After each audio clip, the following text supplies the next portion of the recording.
In the coastal communities of Ventura County, California, a dark shadow loomed over the spring and summer of 1977. As the sun-soaked days passed, an unseen predator stalked the streets, leaving a trail of tragedy in his wake. It would take nearly half a century for justice to catch up with the alleged killer, but the memories of those lost would never fade. The first victim was Kimberly Fritz, a vibrant 18-year-old with her whole life ahead of her. In May 1977, the youngest of three sisters checked into a motel in Port Hueneme, unaware that it would be her final resting place. When police responded to a call at the motel, they found Kimberly's lifeless body on the floor, her dreams forever silenced. As summer turned to fall, the killer struck again. Velvet Sanchez, a 31-year-old mother of three, was seen entering a motel room in Oxnard with an unknown man in September. It was the last time anyone would see her alive. Her body was discovered shortly after, bearing the same telltale signs of strangulation as Kimberly's.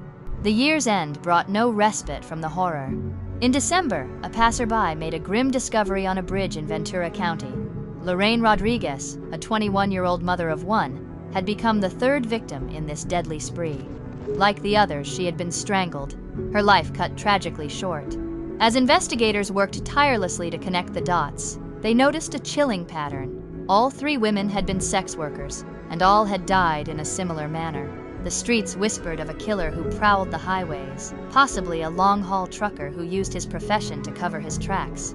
For decades, the case remained unsolved, a cold reminder of lives lost and justice denied. But in the background, forensic science was advancing, and investigators never gave up hope.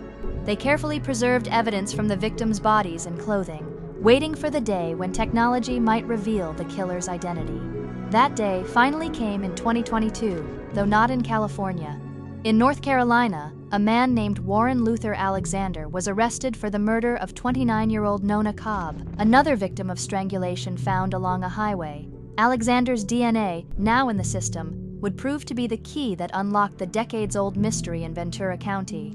On August 7, 2024, the 73-year-old Alexander was transported from North Carolina to California to face justice for crimes committed nearly half a century earlier.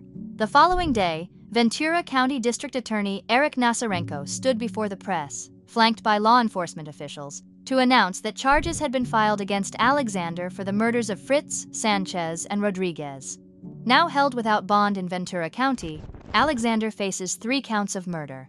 As the legal process unfolds, investigators continue their work, driven by the possibility of bringing closure to other families who have waited decades for answers.